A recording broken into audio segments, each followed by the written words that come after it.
Sa nakaraang episode ay nakilala natin ang ating bida na si Noel. Siya ay may unique at natatanging kapangyarihan na kayang palakasin ang kanyang mga kasama sa pamamagitan ng kanyang mga salita. Bukod doon ay taglay din niya ang katalinuhan kaya't madali niyang napapamunuan ang kanyang mga kasama. Sa nakaraang kabanata ay iniwan siya ng kanyang mga kasama at kinuha ang pera na dapat sana ay sa kanila. Halina at panoorin natin ang kakaiba niyang mga talento. Sa pagpapatuloy ng kwento ay binasa ni Noel ang liham na naiwan ng kanyang kasamahan na si Lloyd. Ayon sa sulat ay nag-invest sa isang malaking kumpanya si Lloyd na nagkakahalaga ng 12 million phil kaya't ang pondo ng kanilang grupo ang ginamit niya upang makapag-invest dito. Dahil doon ay maaga niyang nilisan ang bayan at sinama din niya si Tanya upang takasan silang dalawa ni Walter sa mga atraso niya dito. Sa halip na mainis ay tinawanan lang ni Noel ang kanyang mga nabasa. Hindi moari ni Walter kung bakit tinawanan pa ito ni Noel kaya't nainis siya dito. Tinanong ni Noel si Walter kung saan niya nakuha ang sulat na iyon. Sinabi ni Walter na nakuha niya ang sulat sa loob ng kwarto ni Lloyd. Sinabi rin niya na maaga siyang nagpunta sa kwarto ni Lloyd upang kausapin ito ngunit malinis na ang kwarto nito pagdating niya doon. Ibinigay ng innkeeper ang sulat na yun sa kanya dahil aksidente itong naiwan ni Lloyd. Tinanong ni Noel kung alam ba nito kung anong oras umalis sina Lloyd at Tanya. Ayon kay Walter ay sinabi ng innkeeper na nilisan ng dalawa ang bayan pasadong alas 8 ng gabi. Naisip ni Noel na nilisan ng dalawa ang bayan bago magsara ang gate nito. Kasalukuyang 9:30 ng umaga ng mga oras na yun kaya't kalahating araw na ang nakalipas buhat nang umalis ang dalawa. Tinanong ni Walter si Noel kung ano ang kanilang gagawin. Sinabi ni Noel na maaari pa nilang sundan ang dalawa kung sasakay sila ng kabayo dahil naglalakad lang naman ang mga ito. Dahil doon ay inaya kaagad ni Walter si Noel na habulin ang dalawa. Hindi kaagad tumayo si Noel. Tinanong muna niya si Walter kung ano ang gagawin nito kapag nakita na niya si Lloyd. Sinabi ni Walter na hindi siya mag-aatubili na patulan at labanan si Lloyd hanggang sa mamatay ito. Tumayo si Noel at sinabi na kung ganun ang iniisip niya ay masasayang lang ang oras nito. Tinanong din ni Noel kung magagawa ba niyang gawin kay Tanya ang gusto niyang gawin kay Lloyd. Biglang nagulat si Walter sa sinabi ni Noel. Sinabi ni Noel na kung huhulihin nila ang dalawa at papatayin ang mga ito ay hindi nila mababawi ang halaga ng mga salapi na nawala sa kanila. Tinanong ni Walter kung iiyak na lang ba sila at hindi kikilo sa mga nangyari.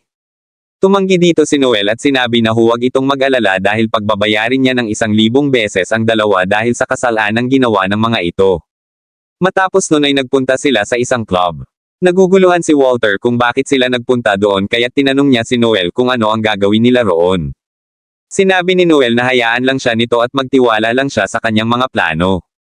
Binuksan ni Noel ang pinto ng club. Pagkapasok nila dito ay nagsalita siya ng malakas. Sinabi niya sa mga tao na naroon na pinagtaksilan sila ng dalawa niyang mga kasama at winaldas din ng mga ito ang pondo ng kanilang grupo. Sinabi din niya na nilisan din ng mga ito ang bayan kaya't kung sino ang makakahuli ng buhay at makakapagturo sa kanya kung nasaan ang mga ito ay bibigyan niya ito ng gantimpala na 2 milyong phil. Nagsimula ng mag-usap-usap ang mga tao na naroon dahil sa sinabi ni Noel. Nagulantang naman si Walter sa ginawa ni Noel kaya't tinanong niya ito kung bakit niya iyon ginawa. Sinabi ni Noel na yun lang ang bagay na kanilang magagawa para mabilis nilang mahanap ang dalawa. Muling nagsalita si Noel at itinanong sa mga tao kung meron bang interesado sa mga ito. Isang lalaki ang nagtaas ng kanyang kamay. Sinabi niya na handa niyang tanggapin ang pinapagawa nito kasama ang kanyang grupo. Nilapitan siya ni Noel at nag-usap. Tinanong ng lalaki kung alam ba ni Noel kung saan nagpunta ang pinapahanap nito. Tumanggi dito si Noel. Sinabi niya na nilisan ng mga kasama niya ang bayan pasado alas 8 ng gabi at naglalakad lamang ang mga ito. Na-excite ang lalaki sa sinabi ni Noel kaya't mabilis siyang tumakbo palabas kasunod na din ang mga kasama nito. Makalipas ang ilang sandali ay isang matanda ang lumapit sa kanila. Sinabi nito kay Noel na may impormasyon siya kung saan nagtungo ang dalawa kaya't gusto niyang kausapin ito. Nagpunta sila sa isang lugar na walang makakarinig sa kanilang pag-uusapan. Tinanong ni Walter ang matanda kung alam ba talaga nito kung saan nagtungo ang dalawa nilang kasama. Sumang-ayon ang matanda at sinabi na nakasalubong ng kanilang grupo kinagabihan ang isang babae at lalaki na naglalakad kaya't sigurado siya na ito ang kanilang hinahanap. Itinanong ulit siya ni Walter kung saan ba nagtungo ang mga ito. Sinabi ng lalaki na may kabayaran din ang impormasyon na kanyang sasabihin kaya't sasabihin niya kung saan nagtungo ang dalawa kapalit din ng 2 milyong phil na inuper ni Noel. Tumanggi dito si Noel at sinabi na 1 milyon lamang ang ibabayad niya dito. Nagulat ang matanda at sinabi na hindi daw patas kung 1 milyon lang ang ibabayad nila dahil sa naunang pangako ni Noel ay 2 milyon ang ipinangako nito.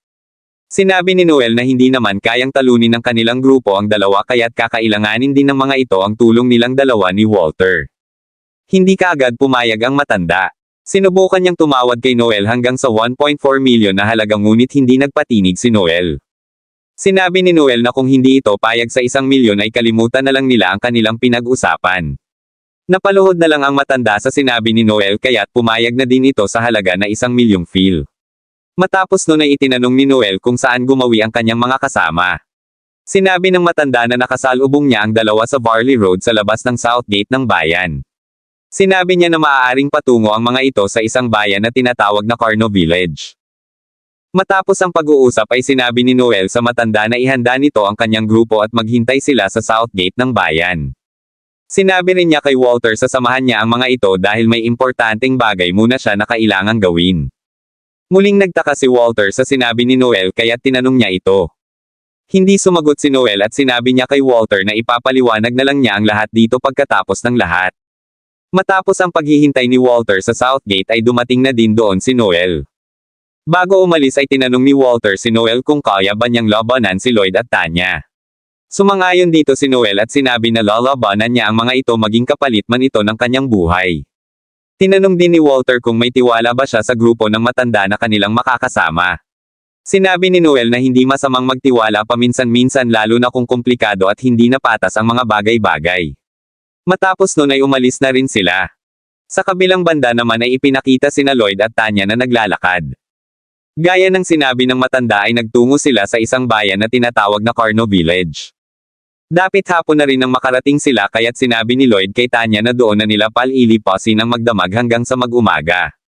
Sinabi rin niya na huwag itong mag-alala dahil alam niya na hindi na mag-aaksaya ng oras si Noel para habulin sila dahil wala naman na itong makukuhang pera sa kanila. Nagpatuloy lang sila sa paglalakad ng isang boses ang biglang tumawag sa kanila. Mula sa kanilang likuran ay dumating doon si Noel at Walter. Nandoon din ang grupo ng matanda at mabilis din nilang nasundan ang mga ito. Hinugot ni Lloyd ang kanyang espada upang umatake sana ngunit mabilis silang napigilan ni Noel gamit ang skill nito na stunt hall. Naparalyze ang katawan ng dalawa kaya't napaupo na lang ang mga ito at hindi na nakagalaw. Sa sobrang inis ni Walter ay nahawakan niya sa damit si Lloyd. Susuntukin na sana niya ito nang bigla siyang pigilan ni Noel. Humingi ng paumanhin si Lloyd dahil sa kanyang mga nagawa. Itinanong ni Noel kay Lloyd kung saan nito dinala ang pera na kinita nila matapos nilang tapusin ang misyon nila sa kuweba ng mga vampira. Sinabi ni Lloyd na ginamit niya ang pera pambayad naman sa kanyang mga utang.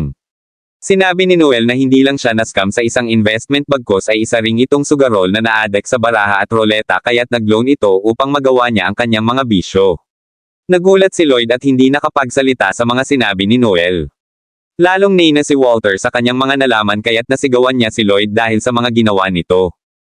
Ipinagtanggol ni Lloyd ang kanyang sarili. Sinabi niya na hindi nito alam ang pressure na nararanasan nito bilang isang leader.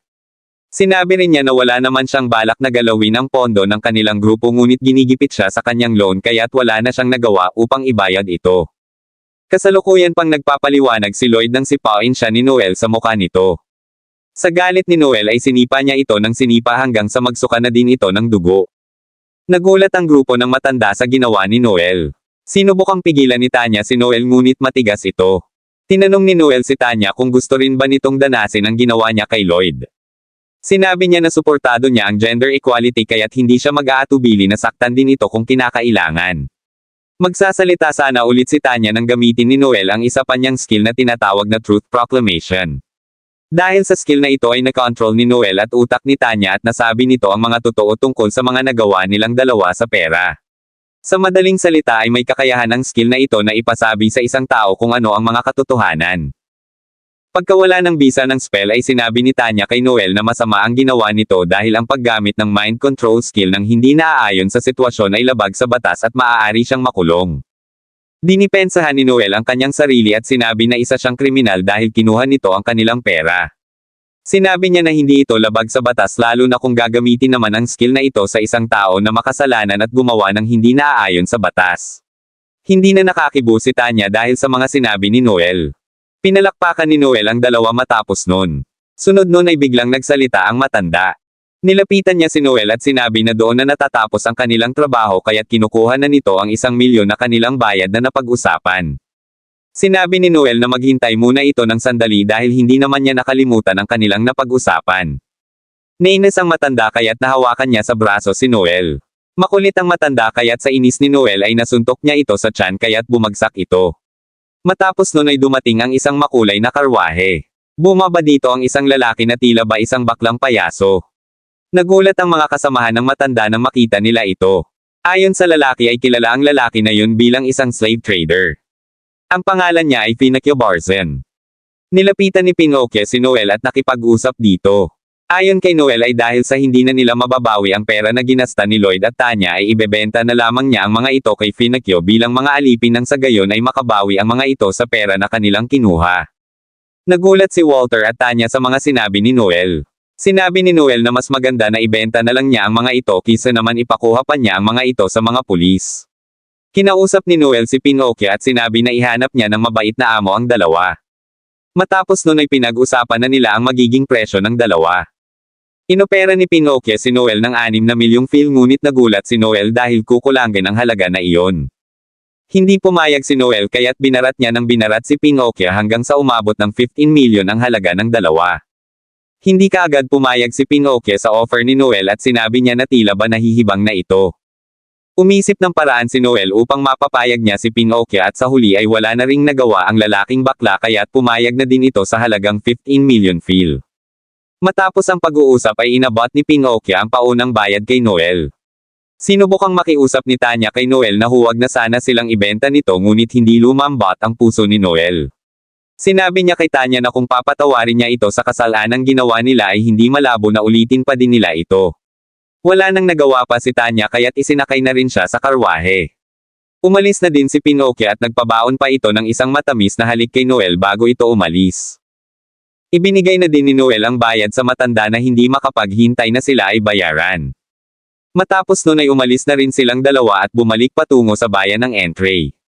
Sa sumunod na eksena ay nakatayo si Walter malapit sa entrance ng bayan dala ang isang bag.